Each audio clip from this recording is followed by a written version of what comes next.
ദൈവത്തിൻ്റെ പൊന്നുമക്കളെ, ചില കാര്യങ്ങളുടെ മേൽ നാം ദൈവസന്നിധിയിൽ കൂടുതലായി ഒരു സാധാരണ പ്രാർത്ഥനാ മനോഭാവത്തിനപ്പുറത്ത് നെടുവീർപ്പെടുമ്പോൾ, തീക്ഷ്ണമായിട്ട് അല്പം കൂടെ ആർദ്രതയോടും ആഗ്രഹത്തോടും കൂടെ നാം കർത്താവിനെ സമീപിക്കുമ്പോൾ, നമ്മൾ ഏത് സങ്കടത്തിൻ്റെ മേലാണോ ദൈവത്തെ ആശ്രയിക്കുന്നത്, അതിൻ്റെ മേൽ വേഗത്തിലൊരു ഉത്തരം നമുക്ക് കർത്താവ് നൽകി തരും.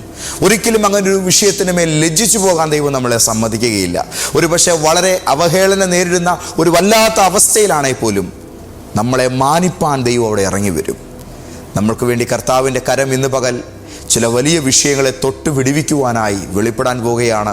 ഇന്നത്തെ പ്രവചനദൂത് നമുക്ക് കേൾക്കാം. എല്ലാ പ്രിയപ്പെട്ടവർക്കും സന്തോഷത്തോടെ ഇന്നത്തെ പ്രവചനദൂതിലേക്ക് വലിയവനായ യേശു കർത്താവിൻ്റെ ഉന്നതമായ നാമത്തിൽ സന്തോഷത്തോടുകൂടെ സ്നേഹവന്ദനം. വിശുദ്ധ മർക്കോസിൻ്റെ സുവിശേഷം 7-ാം അധ്യായം 34-ാം വാക്യത്തിൽ വിക്കനും ചെകിടനുമായൊരു മനുഷ്യനെ സൗഖ്യമാക്കുന്നതുമായി ബന്ധപ്പെട്ട് യേശു ചെയ്ത ഒരു പ്രവൃത്തിയെക്കുറിച്ച് നമുക്ക് വായിക്കാൻ കഴിയുന്നു. അതെങ്ങനെയാണ്? സ്വർഗത്തേക്ക് നോക്കി യേശു നെടുവീർപ്പെട്ടു. യേശു സ്വർഗത്തിലേക്ക് നോക്കി നെടുവീർപ്പെട്ടു. അടുത്തത്, അവനോട് തുറന്നു വരിക എന്ന് അർത്ഥമുള്ള യഫഥ എന്ന് പറഞ്ഞു.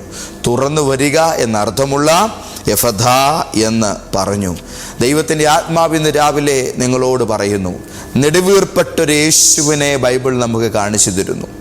ഇന്ന് രാവിലെ ആ ഒരു മുഖം കണ്ടുകൊണ്ട് ഈ വാക്ക് കേൾക്കുന്ന കർത്താവിൻ്റെ മക്കളോട് ഞാൻ ആത്മാവിൽ പറയട്ടെ, സ്വർഗത്തേക്ക് നോക്കി നെടുവീർപ്പെടുന്ന നിനക്ക് നീ കൈവച്ചിരിക്കുന്ന വിഷയത്തിൽ ദൈവം ഒരു ഓപ്പണിംഗ് ഒരുക്കി തരാൻ പോവുകയാണ്.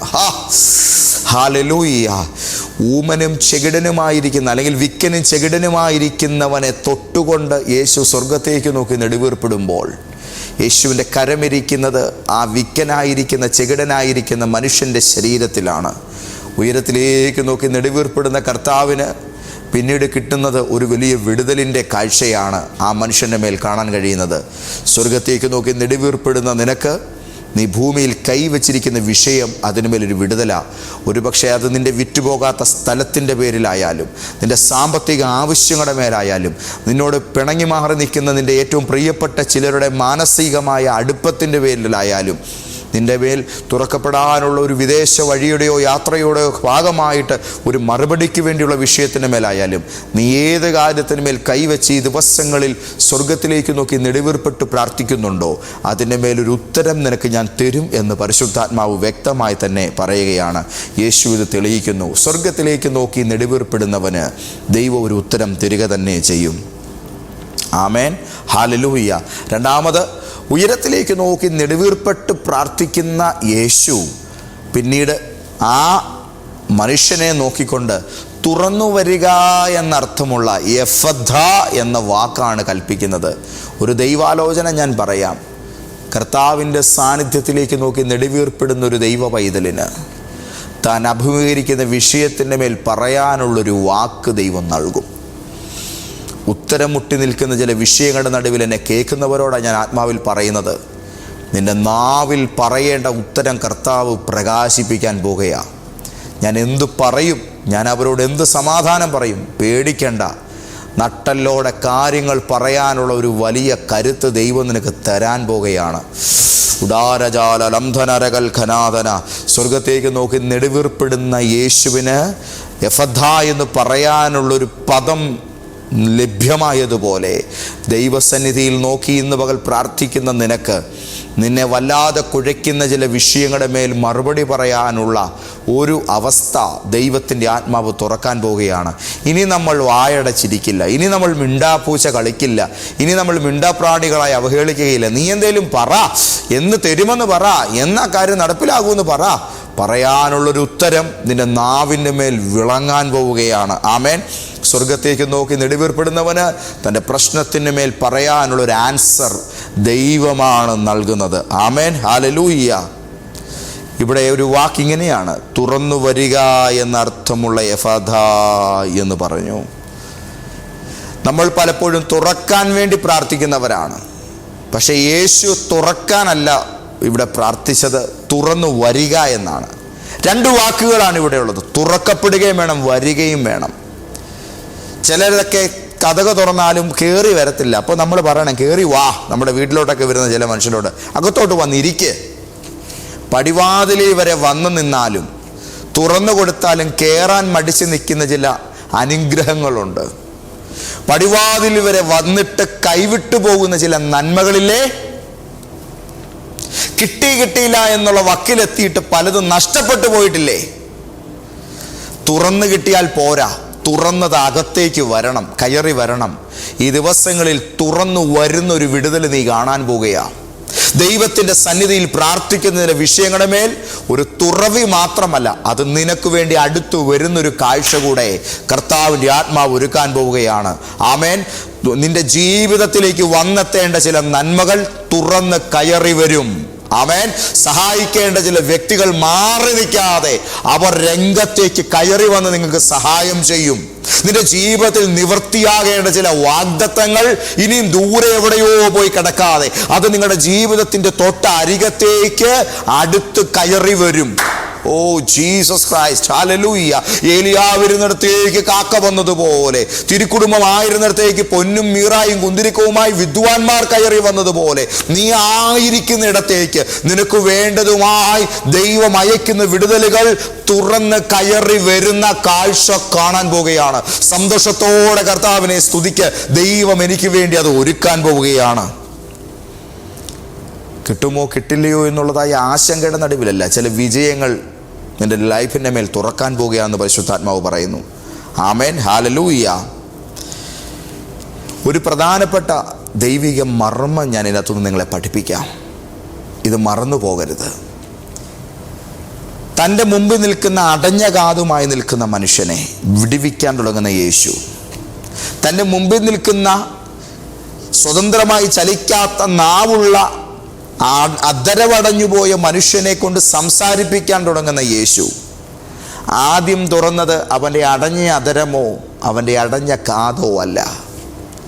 യേശു അവനെ തൻ്റെ അരികിൽ കിട്ടിയപ്പോൾ യേശു ചെയ്ത കാര്യം, ആ മനുഷ്യനെ തൊട്ടുകൊണ്ട് ഉയരത്തിലേക്ക് നോക്കി, സ്വർഗത്തേക്ക് നോക്കി നെടുവീർപ്പിട്ടു.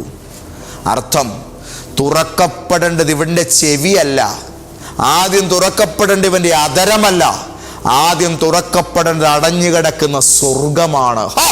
ഇന്ന് രാവിലെ ചില കുടുംബങ്ങൾക്കകത്ത് ചില നന്മകൾ വരും കേട്ടോ.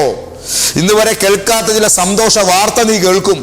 ഇന്ന് വരെ നിനക്ക് ലഭിക്കാത്ത ചില ആഹ്ലാദപരമായ വാക്കുകൾ നിനക്ക് സാക്ഷ്യങ്ങളായി പറയാൻ ദൈവം കൃപ തരും. പക്ഷെ തുറക്കപ്പെടേണ്ടത് ഉയരത്തിലെ സ്വർഗമാണ്. ആദ്യം തുറക്കപ്പെടേണ്ടത് സ്വർഗമാണ്.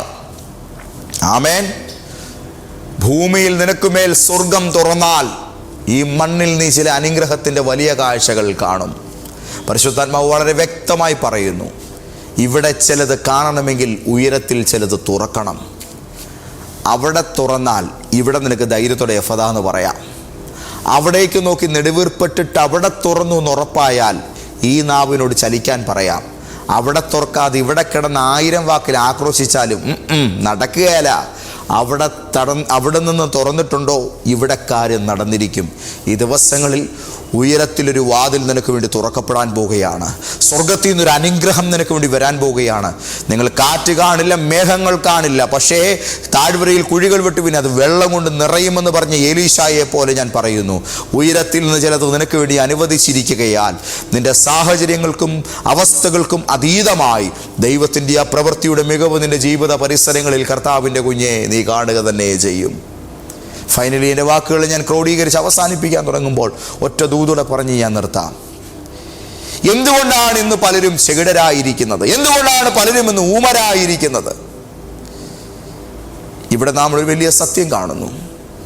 യേശുവിനെ പോലെ നെടുവീർപ്പെടുന്ന മനുഷ്യരില്ലാത്തതിനാലാണ് പലരും അങ്ങനെ ആയിപ്പോകുന്നത്. മറ്റൊരാൾക്ക് വേണ്ടി നെടുവീർപ്പെടുക, അതിൻ്റെ മാതൃക യേശുവാണ്. സുഖിച്ച് പ്രാർത്ഥിക്കുന്ന, രസിച്ച് ശുശ്രൂഷിക്കുന്ന ഒരു കൂട്ടം ആൾക്കാരുടെ ഇടയിൽ എൻ്റെ യേശു മാത്രം വ്യത്യസ്തനാകുന്നു. ഒരുവൻ്റെ വിടുതലിന് വേണ്ടി എൻ്റെ കർത്താവ് നെടുവീർപ്പിടാൻ തയ്യാറായി. വിരസമായി പ്രാർത്ഥിച്ച് കളയുകയല്ല, അലസമായിട്ട് പ്രാർത്ഥിച്ച് ഒഴിവാക്കുകയല്ല, ആ കാര്യം നേരെയാവുമെന്ന് പറഞ്ഞ് ഒഴിവാക്കി വിടുകയല്ല. അവൻ്റെ കാര്യം പരിഹരിക്കേണ്ടതിന് വേണ്ടി പെരുവഴിയില്ലെങ്കിൽ അവിടെ നിന്ന് നെടുവീർപ്പെടുന്ന യേശുവിനെ നമുക്കിവിടെ കാണാൻ കഴിയുന്നുണ്ട്. ഇന്ന് പലരും ബന്ധിക്കപ്പെട്ടിരിക്കുന്നത് നെടുവീർപ്പെടാൻ ആൾക്കാരില്ലാത്തതിനാലാണ്. പലരുടെയും അവസ്ഥകൾക്ക് മാറ്റം വരാത്തത് നെടുവീർപ്പെടാൻ ആളില്ലാത്തതിനാലാണ്. എന്നാൽ ഇന്ന് രാവിലെ ഞാൻ ഒന്ന് പറയാം, നിന്റെ ഭവനത്തിലെ ചില പ്രിയപ്പെട്ടവരുടെ വിടുതലിനു വേണ്ടി ചിലരുടെ സ്വഭാവ രൂപീകരണങ്ങൾക്ക് വേണ്ടി, ചില കുഞ്ഞുങ്ങളുടെ ഭാവിപരമായ കാര്യങ്ങൾക്ക് വേണ്ടി, ചിലതിൻ്റെയൊക്കെ ദുർശീലങ്ങളിൽ നിന്ന് പുറത്തു വരാൻ വേണ്ടി, തെറ്റായ മാർഗങ്ങളിൽ നിന്ന് പലരും ഒന്ന് വിടുവിക്കപ്പെടുവാൻ വേണ്ടി ആരുടെയൊക്കെയോ പേര് പറഞ്ഞ ഈ ദിവസങ്ങളിൽ ദൈവത്തിൻ്റെ തിരുസന്നിധിയിൽ തലതല്ലി കരയുന്ന കർത്താവിൻ്റെ കുഞ്ഞെ, ഉള്ളുരുകി നെടുവേർപ്പെടുന്ന ദൈവ പൈതലേ, നിന്റെ കണ്ണിന് മുമ്പിൽ സന്തോഷം വിതയ്ക്കുന്നൊരു കാഴ്ച കർത്താവ് നിനക്ക് വേണ്ടി കാണിക്കാൻ പോവുകയാണ്. ഉയരത്തിൽ നിനക്ക് വേണ്ടി വാതിൽ തുറന്നിരിക്കുന്നുവെന്ന് പരിശുദ്ധാത്മാവ് പറയുന്നു. സന്തോഷം വെളിപ്പെടാൻ പോവുകയാണ്. ഞങ്ങളുടെ ദൈവമേ, സ്നേഹം നിറഞ്ഞ സ്വർഗീയ പിതാവേ, അങ്ങയുടെ അനുഗ്രഹങ്ങൾ ഞങ്ങളുടെ ജീവിതത്തിൽ വെളിപ്പെടുവാൻ തക്കവിധം സ്വർഗീയ വാതിലുകൾ ഞങ്ങളുടെ മേൽ തുറക്കപ്പെടുന്നതിനായിട്ട് സ്തോത്രം. അങ്ങയുടെ മക്കൾ ഇന്ന് പകൽ വിവിധ ഭാരങ്ങളുടെയും വേദനകളുടെയും നടുവിൽ അങ്ങയോട് യാചിക്കുന്നതിനെല്ലാം അവിടുന്ന് മറുപടികളെ നൽകുമാറാകണമേ. ഇവരുടെ സാമ്പത്തിക പ്രശ്നങ്ങളിൽ അവിടുന്ന് പുതുവഴികളെ ഇവർക്ക് തുറന്നു കൊടുക്കണമേ. നീക്കക്കളിയില്ലാത്ത ജീവിത പ്രയാസങ്ങളുടെ നടുവിൽ എൻ്റെ കർത്താവിൻ്റെ ആശ്വാസത്തിൻ്റെ വഴിത്താരകൾ ഇവർക്കായി സൃഷ്ടിക്കണമേ.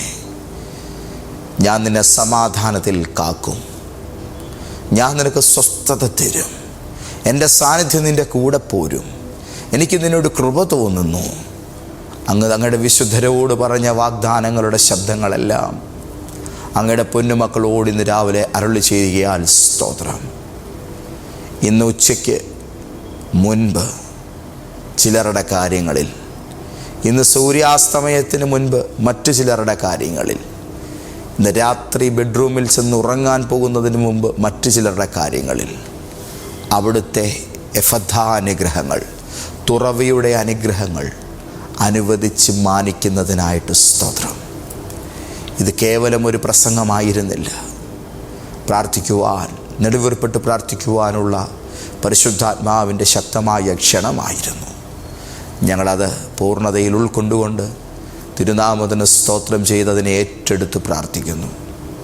ഭൂമിയിൽ മുട്ടുമടക്കുവാൻ ചിലർ തയ്യാറാകുമ്പോൾ ഉയരത്തിൽ നിന്ന് ദൂതന്മാർ ഭൂമി മണ്ഡലങ്ങളിലേക്ക് സഞ്ചരിക്കുവാൻ തുടങ്ങും. മറുപടികൾ ഭൂമിയിലേക്ക് വേഗതയിൽ ഇറങ്ങി വരും.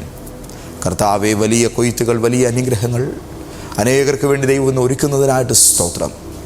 ശൂന്യമാകുന്ന പേഴ്സുകൾ നിറയട്ടെ. ഇന്ന് അടയ്ക്കുവാനുള്ള അടവുകൾക്ക് വേണ്ടി ബന്ധപ്പെടുന്നവർക്ക് അതിനുള്ള പണം ലഭിക്കട്ടെ. വാടക കൊടുക്കുവാനുള്ളവർ, EMI അടയ്ക്കുവാനുള്ളവർ, പല കാര്യങ്ങളിൽ ഭാരപ്പെടുന്നവർ സ്വസ്ഥതയും വിശാലമായ അനുഗ്രഹങ്ങളും കാണട്ടെ. പിതാവായ ദൈവത്തിൻ്റെ, എൻ്റെ കർത്താവായ യേശുവിൻ്റെ പരിശുദ്ധ റൂഹായുടെ നാമത്തിൽ ഞാൻ ഇവരെ അനുഗ്രഹിക്കുന്നു. ദൈവകൃപ നിൻ്റെ മക്കളോട് കൂടെയിരിക്കും, യേശുവിൻ നാമത്തിൽ തന്നെ. ആമേൻ. കർത്താവ് നിങ്ങളെ ഏറെ അനുഗ്രഹിക്കട്ടെ. ലൈഫ് ചേഞ്ചർ പ്രോഫറ്റിക് സഭയിൽ വന്നാലേ കൂടുതൽ അനുഗ്രഹിക്കപ്പെടാൻ പറ്റുകയുള്ളൂ. അതുകൊണ്ട് അവിടെ വരണം. കോട്ടയത്ത് നമ്മുടെ ആരാധന നടക്കുന്ന ഇടങ്ങൾ വിസിറ്റ് ചെയ്യുക. കർത്താവ് നിങ്ങളെ അനുഗ്രഹിക്കട്ടെ. പിതാവാം ദൈവത്തിൻ്റെ സ്നേഹവും യേശു ക്രിസ്തുവിൻ്റെ കൃപയും പരിശുദ്ധ റൂഹായുടെ കൂട്ടായ്മയും നിങ്ങളോടുകൂടെ ഉണ്ടായിരിക്കുമാറാകട്ടെ. ആമേൻ.